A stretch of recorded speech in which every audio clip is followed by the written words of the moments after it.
Okay, so we're going to be talking a bit of news for the last couple of days that have come out. And because we had Jake Hager on before, so I thought it'd make sense just to catch up a bit of news since we won't be recording again for a couple of weeks. So the first one is actually, I need to get rid of this page of JR Foley where he was from because we were chatting off air.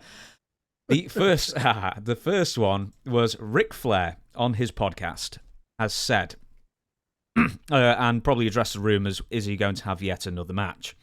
And he has said, quote, I don't know why people keep saying I'm begging for another match. What I have said to you repeatedly is I wish I could redo that match. Do you wish Ric Flair could redo that match? Yes, I do. And I say that for a couple of reasons. You've heard the old saying, never meet your heroes because they disappoint you. Well, that's what's happened to Rick. Rick, the biggest star in the 80s, especially down south and with Turner and WCW, and one of the biggest stars they ever produced. And every night when he got in the ring, he left a little bit of Ric Flair in that ring because he gave it his all. I will say that. So when he came back for his final match, they claim, and people are talking, would he have another one?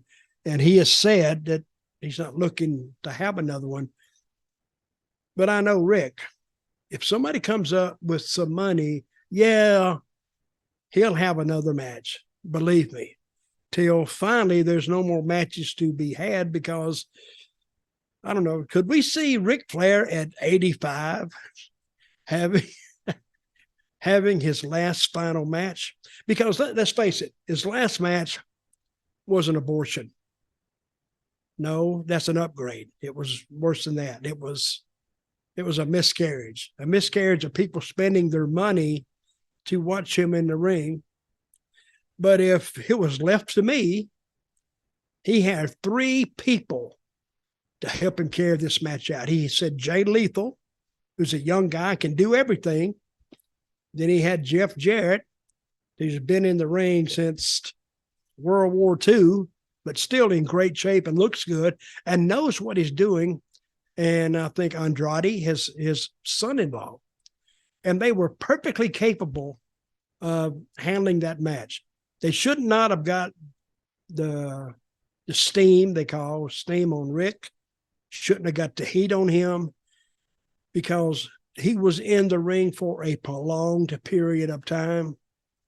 And in the wrestling business, he blew up. He just started sucking wind. And the people watching that, they were looking at him and saying, this guy is about ready to have a heart attack.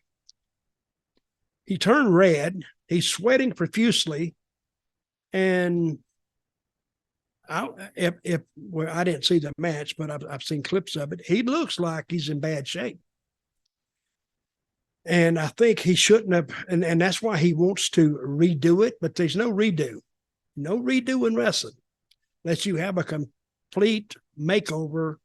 And I don't know who would go and see that now. He was in a 7,000 seat building, sold it out. But if he come back, he better look for him a 2,000 seat little arena, because I doubt if he'd sell that out, because they'll pay to see you one time more just out of respect. And is that the word? Homage?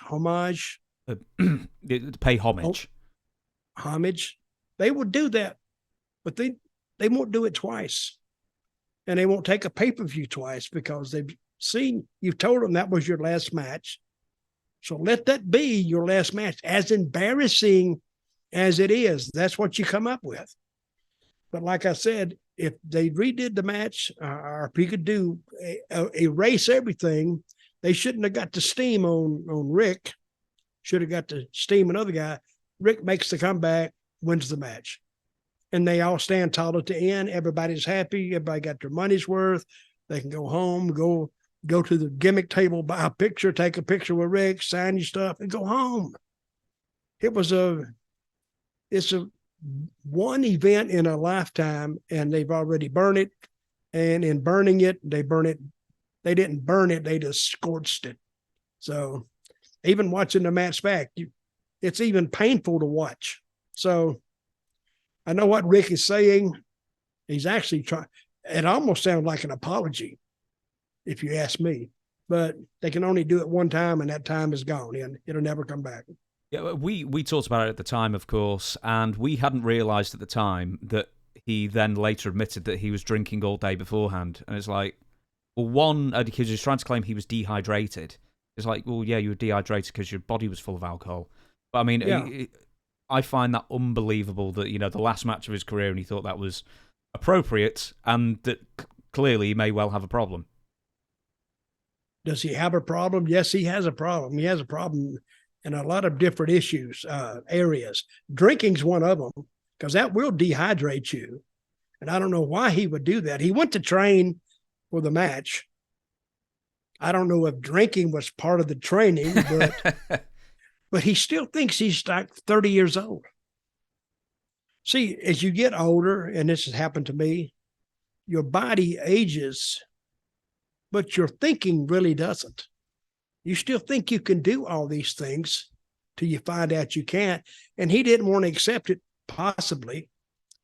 But the major problem with that whole match is that they came to see Rick. Him walking to the ring, getting introduced was one thing.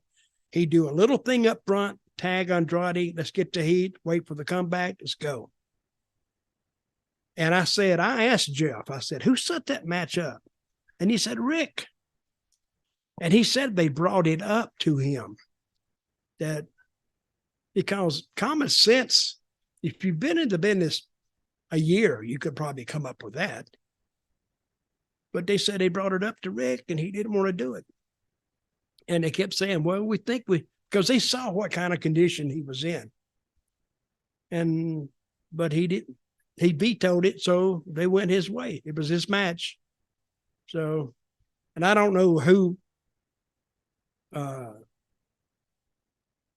promoted that match. Conway Thompson. Conrad what's Thompson. His name? The podcaster, yeah. Conrad Thompson. Hell of a house. There's almost a $500,000 house. 400,000.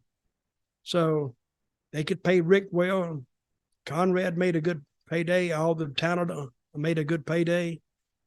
Rick made a killing. So that's why I say if they have the money, he may be tempted or coaxed into having another match. Would you buy it? No. Did you buy the first one? No. Me too. I didn't buy it either. So who got more? This is going to be an inside joke that won't make sense for 2 weeks. But who got more blowed up, Ric Flair or Goldust?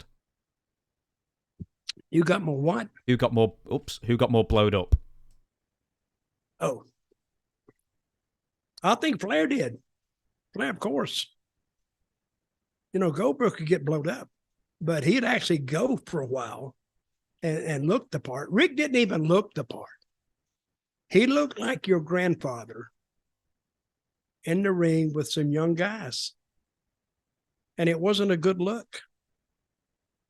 And I've heard people that went, they told me, they said people in the crowd were saying, is he having a heart attack?